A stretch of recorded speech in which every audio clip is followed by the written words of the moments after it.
Praise the lord.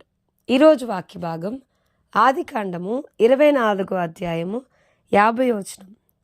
లాబానును బెతూయేలును, ఇది యెహోవా వలన కలిగిన కార్యము, మేమైతే అవునని కానీ కాదని కానీ చెప్పజాలము. ఈరోజు ఈ వాక్య భాగం ద్వారా దేవుడు మనతో మాట్లాడుతున్నారు. ఆదికాండం 24వ అధ్యాయం మనకి బాగా తెలుసు కదండి.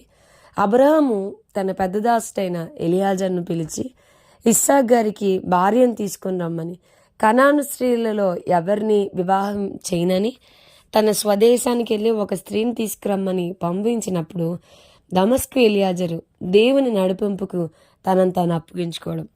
అసలు ఆ దేశం ఏంటో తెలియదు, ఆ దేశంలో ఉన్న స్త్రీల గురించి తెలియదు, వాళ్ళల్లో అబ్రహాం యొక్క రిలేటివ్స్ ఎవరో తెలియదు, కానీ ప్రార్థన చేస్తూ ఉన్నాడు. దేవుని నడిపింపుకి తనను తాను అప్పగించుకున్నప్పుడు వంటలను సైతం మోకరింపచేసి దేవుని సన్నిధిలో ఒక సూచనగా ప్రార్థన చేసినప్పుడు దేవుడు నడిపించిన విధానాన్ని బట్టి ఎంత అద్భుతంగా దేవుడు నడిపిస్తూ వచ్చాడు. మనం చూస్తే ఎలియాజర్ గారు తలవంచి యెహోవాకు మొక్కి, అబ్రహామును నా యజమానుని దేవుడైన యెహోవాను స్తోత్రం చేసి తిని, ఏలియన్గా ఆయన నా యజమానుని యొక్క సహోదరుని కుమార్తెను అతని కుమారునికి తీసుకున్నట్లు సరి అయిన మార్గమందు నన్ను నడిపించెను. మనం ఆరాధన చేసే దేవుల్లో ఉన్న ప్రత్యేకత ఏంటంటే ఆయన యెహోవా రోహి కదండి, మంచి కాపరి. మనల్ని రైట్ వేలో మనల్ని తీసుకొని మనల్ని నడిపించగలడు. మనం చేయాల్సిన పని అంటే ఆయన నడిపింపుకి మనల్ని మనం అప్పగించుకోవడం. ప్రభా ఇదిగోండి ఈ విషయంలో మీరు నన్ను నడిపించండి అని మనల్ని మనం మన సిచ్యువేషన్స్ని మన పరిస్థితులన్నిటిని నిజంగా ఆ దేశంలో డైరెక్ట్గా నాహోరు మిల్కాకు కనిన బెతూయేలు కుమార్తె అయిన రెబ్కా దగ్గరికి దేవుడు ఎంత స్ట్రైట్ వేలో, అసలు నాకు అనిపించింది ఏ గూగుల్ మ్యాప్ కూడా ఎంత పర్ఫెక్ట్గా తీసుకెళ్దామో. కొన్నిసార్లు మనం చూస్తే గూగుల్ మ్యాప్ రూట్ మ్యాప్స్ మనల్ని కొన్నిసార్లు రాంగ్ డైరెక్షన్లో చుట్టూ తిప్పుతూ ఉంటాయి కదండి, చాలా తప్పు మార్గాన్ని కొన్నిసార్లు నడిపిస్తూ ఉంటాయి. కానీ యేసయ్య ఎంత చక్కగా నడిపించారో, రైట్ వేలో డైరెక్ట్గా అబ్రహాం గారి సహోదరుడి ఆ ఇంటికే దేవుడు నడిపించడం మనం చూస్తూ ఉన్నాం. సో మనల్ని మనం కూడా దేవుని నడిపింపుకి అప్పగించుకోవాలి.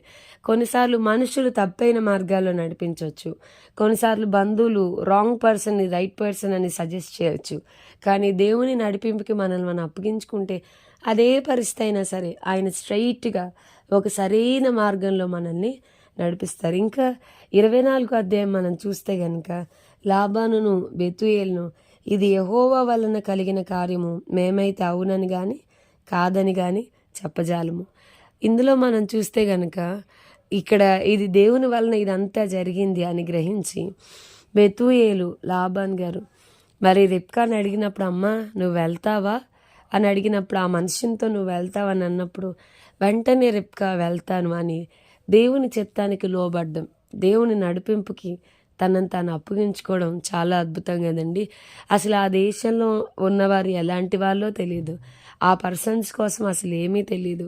కానీ కేవలం దేవుణ్ణి బట్టి దేవుని చిత్తానికి తన జీవితాన్ని అప్పగించుకున్నప్పుడు దేవుడు అబ్రహాం యొక్క వాగ్దాన పుత్రుడు కదా, ఎంతో వారసుడిగా దేవుని చేత తన ఆశీర్వాదాన్ని తన లెగసీని ముందుకు తీసుకుని వెళ్ళే వ్యక్తి.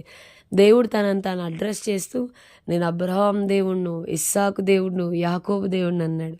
అలాంటి ఇస్సాకుకి భార్యగాను యాకోబుకు తల్లిగాను రెబ్కాని దేవుడు ఎంచాడు. సో దేవుని చిత్తానికి ఏమీ తెలియకపోయినా దేవుని బట్టి ముందుకు అడుగు వేసినప్పుడు దేవుడు రెబ్కాని చాలా ఉన్నతంగా ఆశీర్వదించాడు కదండి. మన జీవితంలో కూడా దేవుని చిత్తానికి మనల్ని మనం అప్పగించుకునే కృపను ప్రభు మనందరికీ దయచేయనుగాక. ప్రార్థన చేసుకుందాం. ప్రభా ఈరోజు వాక్య భాగం ద్వారా మీరు మాతో మాట్లాడినందుకు వందనాలు. ఈ వాక్యాన్ని వింటున్న ప్రతి ఒక్కరూ మీ నడిపింపుకు మీ చిత్తానికి వారు అప్పగించుకొని కృపను దయచేయమని యేసు నామమున అడిగి వేడుకొనుచున్నాం తండ్రి. ఆమేన్.